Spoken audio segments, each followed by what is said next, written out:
Hello all, I am Naren from School of Chemical and Biotechnology, SASTRA, Dinkubu University. This video is part of the Fluid Mechanics for Process Engineers course that I take at SASTRA.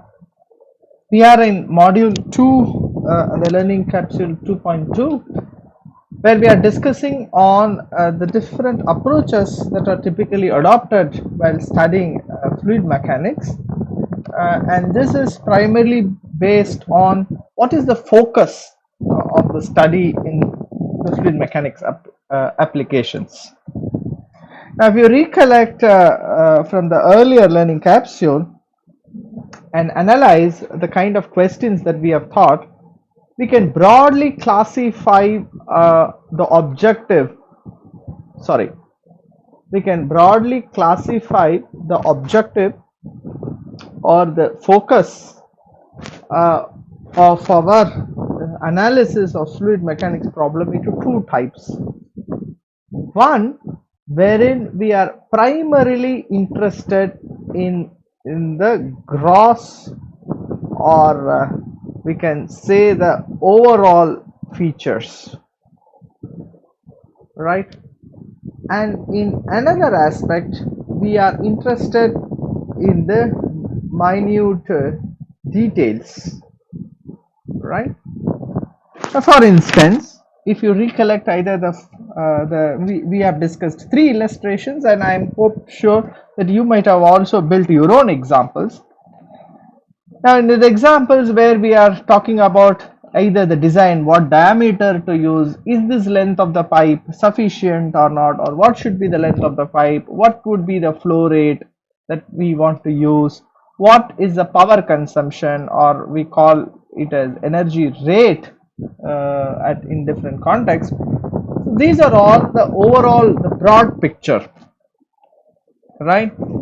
Whereas certain questions where we are talking about like the actual motion of fluid, okay, what is the effect of fluid motion in a particular region, or if we try to reason out that how, like say for example, the blade design affects the fluid motion, okay, and eventually how this fluid motion controls mixing.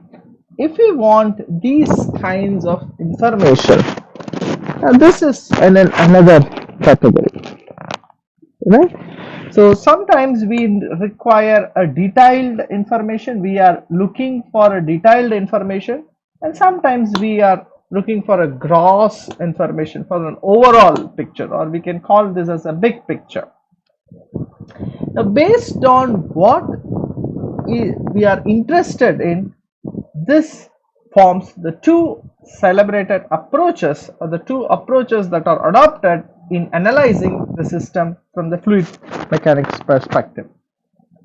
This is called the integral approach, okay, and the minute detailing where the information in a particular region is solicited. This is typically followed in a differential approach.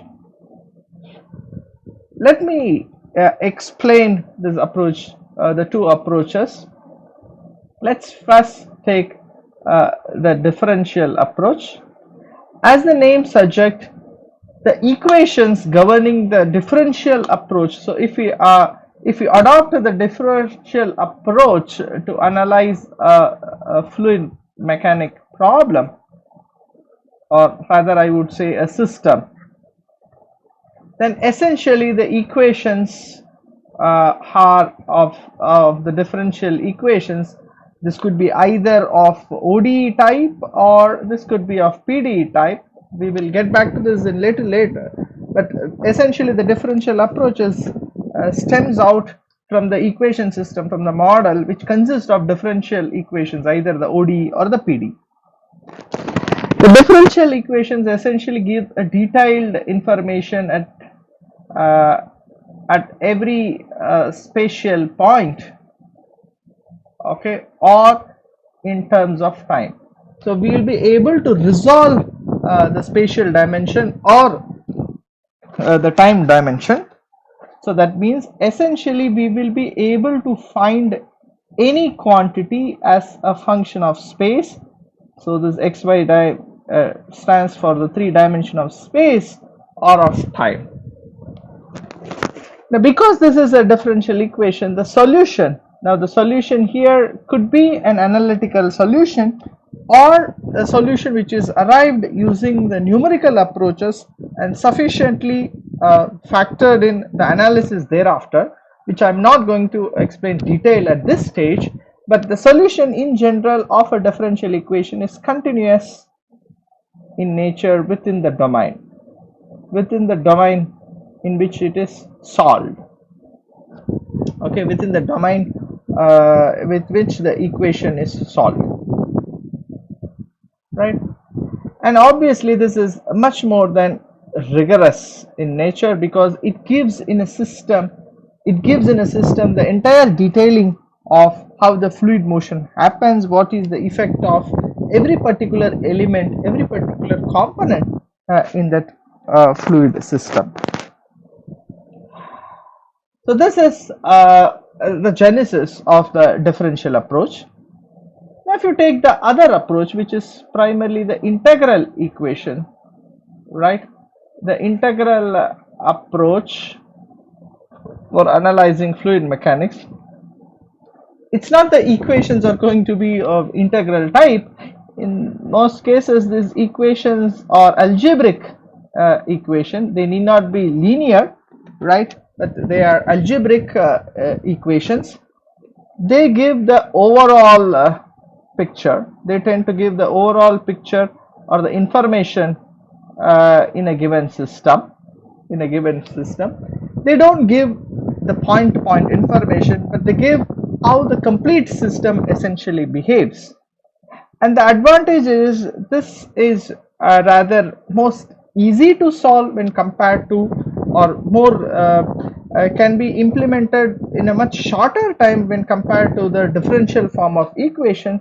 So this helps to give an order of magnitude analysis. This typically finds application when we do order of magnitude analysis or sensitivity analysis.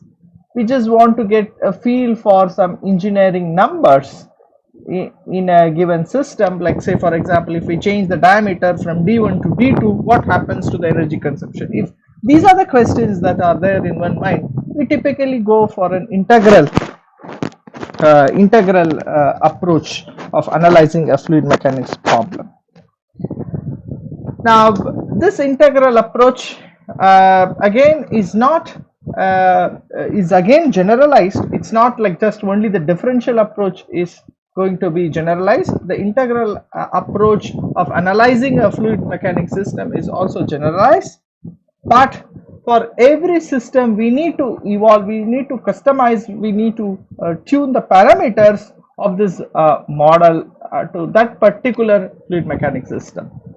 We will get to know more about this as we proceed further and write down the equation. At this stage, the understanding is, I just want you to recollect based on the questions or the focal point of analysis, we can differentiate the approaches of studying fluid mechanics either as a differential approach or an integral approach.